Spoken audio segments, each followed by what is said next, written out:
웃으면서 배우는 하하하 지식살롱. 안녕하세요. 하하하 지식살롱의 노자 선작입니다.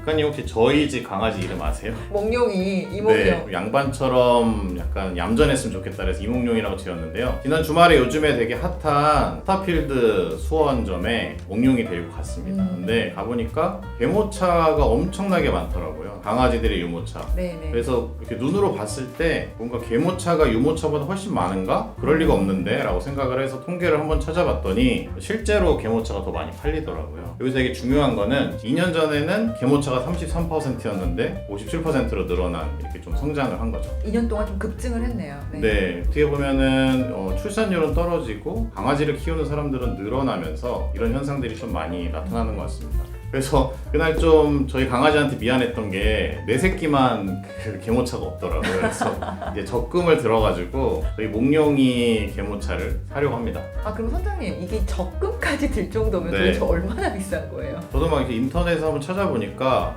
뭐 싼 건 10만 원대도 있고 그리고 뭐 비싼 거는 뭐 200만 원 뭐 이런 것들도 있더라고요. 이렇게 개모차가 되게 많아졌다고 제가 말씀드렸는데 한국에서의 반려동물 시장이 지난 10년 동안 좀 어떻게 성장했는지를 한번 좀 설명해 줄 수 있을까요? 일단 그 시장 규모를 보려면 먼저 그 양육의 그 인구수를 저희가 좀 봐야 되는데 네. 2023년 기준으로 한국에서 반려동물 양육하는 인구가 1,300에서 한 1,400만 정도 보시면 될 것 같고 이게 인구수 비율로는 한 25%, 가구수 비율은 한 24% 정도 되는 것 같아요. 근데 이제 저희가 아까 이제 스타필드 이야기도 했지만 일상에서 체감하는 그 반려동물의 양육 인구는 훨씬 더 큰 것 같잖아요. 근데 그 이유는 이게 미등록 반려동물이 꽤 이제 상당수 있는 것으로 알려졌습니다. 그래서 사실상 한국은 반려동물 1,500만 실내에 접어들었다. 약간 이렇게 표현해도 큰 무리가 없는 것 같아요. 그러면 이제 당연히 인구가 이 정도 되니까 산업의 규모도 굉장히 커지고 있고요.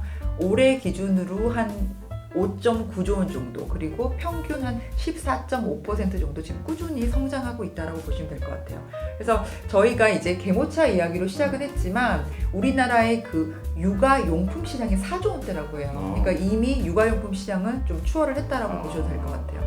이쯤 하면 한국에서 성장 산업인 건 알겠는데 전 세계적으로 우리나라 어느 정도지? 약간 궁금하실 것 같은데 미국 기준으로 하자면 미국은 백악관의 개라는 게 있잖아요. 이 펄스독이 행정부의 권위를 나타낸다라고 합니다. 그만큼 전통적인 반려동물의 국가이다. 그러면 반려동물을 양육하는 이 가구 수는 전체에서 한 66% 정도 그리고 산업의 규모도 내년 기준으로 82조 원에 달한다고 하니까 사실상 미국과 비교하면 우리나라의 어떤 양육의 어떤 비율이라든지 산업의 규모는 뭐 한참 뭐 미치긴 합니다만 그래도 약간 특수성이 있는 게 우리나라는 2010년대가 지나서야 본격적으로 저희가 반려견에 대한 어떤 양육 문화가 나타났기 때문에 뭐 급증하고 있다, 떠오르고 있다라고 보셔도 될 것 같아요. 네, 뭐 국내 시장 같은 경우는 세분화되는 방향으로 성장하고 있는 것 같아요. 제가 어릴 때 중고등학교 때도 강아지를 키웠는데 그때만 해도 뭐 그냥 뭐 사료, 간단한 간식 그리고 뭐 미용 시장도 그렇게 크지 않았고 뭐 병원 정도 가고 요 정도였는데 최근에는 뭐 옷도 되게 브랜드도 다양해지고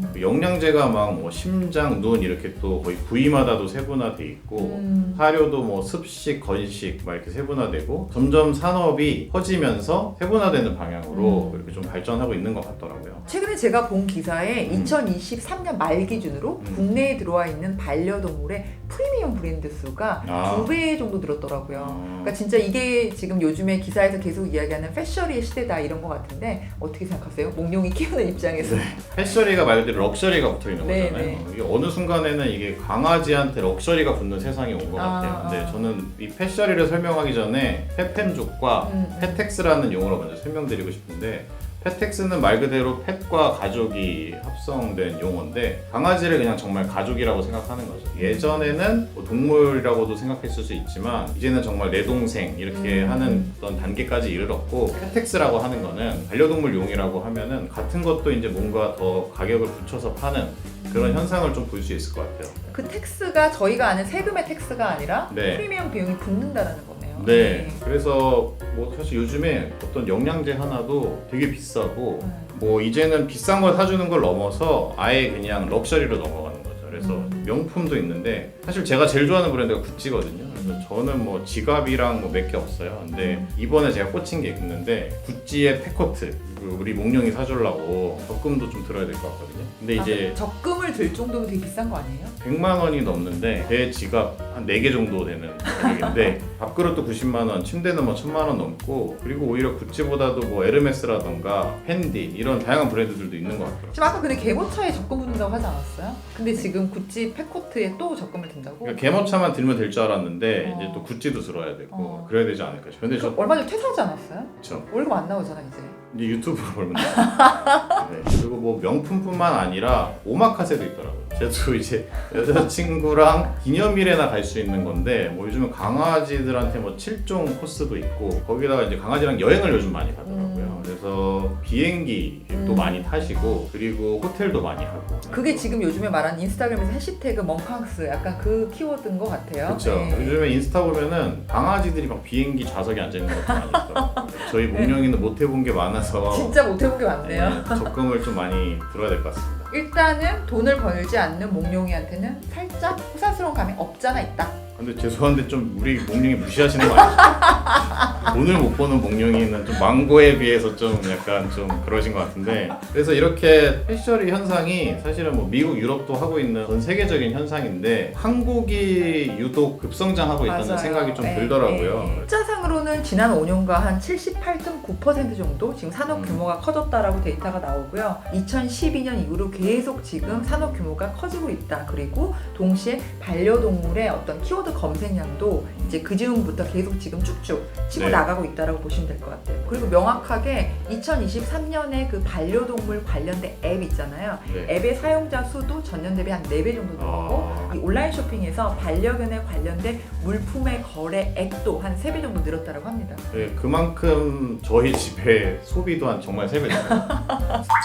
그 말씀하신 이제 왜 유난히 한국에서 이거는 한국 시장의 이러한 어떤 트렌드는 한 3가지 정도로 해석이 되는 것 같아요. 첫 번째가 이제 한국의 낮은 출산율이잖아요. 1, 2인 가구가 늘어나고 한국의 출산율 저하가 반려동물 인구랑 자연스럽게 연결될 것이라는 거는 무리 없이 추정이 가능하고요. 우리가 요즘에 뭐 합계 출산율 0.7명이다 이런 이야기 많이 하는데 네. 전년도에 4분기만 보면 0.6명대까지 내려왔더라고요. 뭐 그럴 것도 있는 것 같아요. 저랑 뭐 저희 동생도 그렇고 뭐 결혼도 늦게 하고 애도 늦게 나니까 사실 지금 더 강아지한테 쏟을 수 있는 에너지와 돈이 있는 것 같아요. 그래서 근데 그 돈 저축할 수 있잖아. 뭐 집 적금도 들을 수 있고. 저는 그냥 우리 강아지의 오늘이 더 행복했으면 좋겠어가지고. 오늘이 더 행복해. 네. 그리고 이제 두 번째는 그 MZ세대 SNS 문화 트렌드인 것 같아요. 그러니까 반려동물 컨텐츠가 굉장히 인기가 있고 이 해시태그가 반려동물 땡땡 뭐 반려동물 플러스 썸씽 이런 해시태그가 굉장히 지금 폭발을 하고 있고 진짜 놀랬던 거는 그 댕댕이와 양양이 이 얘네들의 어떤 단독 계정들이 굉장히 많더라고요. 이게 더 임팩트가 있는 이유는 뭐냐면 한국이 워낙에 SNS 이용률이 굉장히 높잖아요. 그래서 네. 89.3%로 전 세계 SNS 이용률 이 순위에서 우리나라가 2등이더라고요. 한국인의 일반적인 소비 특성과 연결되어 가고 있다는 생각이 들어요. 근데 제가 전 세계 명품 소비액, 인당 명품 소비액의 랭킹을 했는데 우리나라가 압도적인 1위였잖아요. 아, 네. 그래서 한국이 1인당 325달러니까 거의 한화로는 43만 원 정도 전 세계 1등이라고 해요. 네. 그러니까 즉 이러한 어떤 한국인의 굉장히 프리미엄한 소비의 특성들이 그게 꼭 반려동물이 아니라고 하더라도 어떤 산업으로든 보급화되고 전문화되고 세분화되지 않나 그런 생각이 듭니다. 그럼 이제 저희가 이래저래 지금 분석을 하긴 했는데 지금 이 모든 현상의 본질이 뭘까 생각해 보면 결국 반려동물의 의인화인 것 같아요. 네. 제가 이번에 자료 조사하면서 되게 의미 있는 걸 하나 찾았는데 1인당 GNI 국민 총소득의 증가에 따라서 반려동물 문화가 단계별로 달라진다 그러더라고요. 그래서 뭐 1만 달러가 넘으면은 반려동물 문화가 본격적으로 시작되고 2만 달러가 넘으면은 한 단계 업그레이드 되고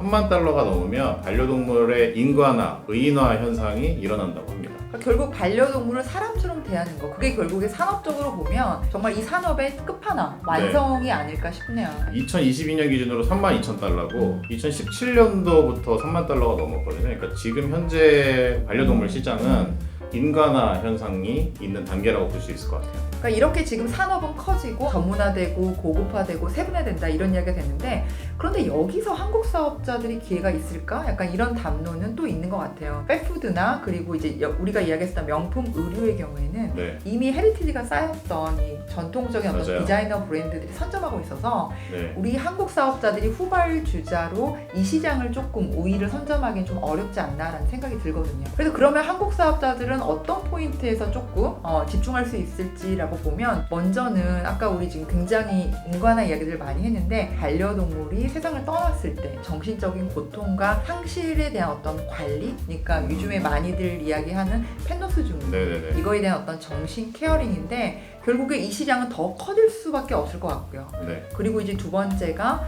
반려동물의 건강을 챙기는 이 펫 헬스케어인데, 우리나라가 또 IT 강국이잖아요. 이 네네. 테크와 IT 서비스의 강국이기 때문에 이 펫 헬스케어에 이 IT 서비스를 조금 접목했을 때 네. 이런 거에 조금 집중하면 되지 않을까, 이런 생각이 좀 드는 것 같아요. 지금 선작은 또 목룡이를 애틋하게 지금 키우잖아요. 내 새끼처럼. 네네네네. 펜더스 증후군에 대한 어떤 감정이 저와는 좀 다르실 것 같아요.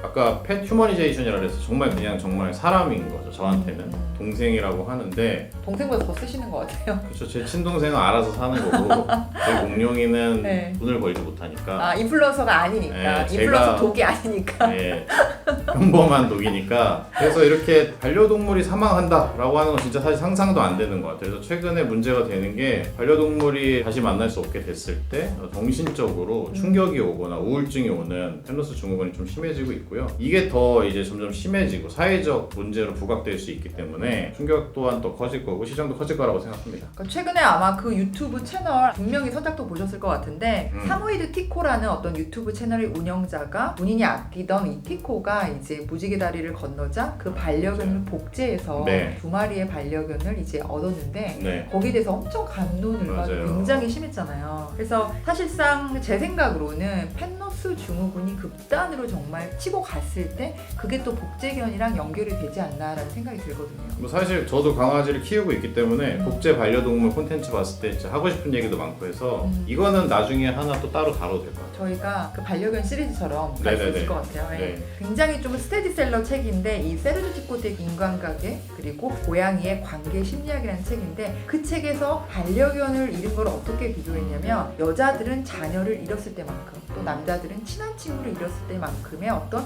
느낌이 아니라 고통이라고 했더라고요. 네. 이 고통이라는 키워드를 제가 유심히 좀 봤는데, 이게 결국에는 아까 선작이 이야기한 어떤 정신적인 케어링 서비스와 또 연결이 될 것 같아요. 네, 그래서 이렇게 정신적으로 정서적으로 케어해야 되는 정신 케어 서비스가 산업적으로도 좀 발달할 것이라 좀 예상이 되는데요. 이렇게 펜노스 증후군도 앞으로 뭐 메타버스라던가 AI라던가 이런 IT 테크 기업들과 연계를 했을 때 좀 더 접근성도 높아지고 발달하지 않을까 생각합니다. 그럼 저희가 이제 두 번째로 이야기했었던 펫 헬스케어도 펫테크 서비스랑 결합되면 고착화된 시장이 아니라 약간 한국의 팟테크 스타트업의 어떤 유니콘의 성장, 네. 너무 약간 섣부른 좀 목표이긴 하지만 네. 그런 것도 기대해 볼 만하지 않을까 싶어요. 얼마 전 CS 있었잖아요. 네, CS에서 이 AI 로봇이 반려견의 행동을 학습해서 네. 간식도 제때 주고 식사도 주고 또 오. 굉장히 고통을 느꼈을 때 감정을 컨트롤하는 오. 어떤 그런 서비스가 있더라고요. 근데 제가 이제 그 장면이 특히 기억이 나는 게, 그 AI 로봇의 그 모양이 겨울왕국에 약간 울라프처럼 이렇게 생긴 거예요.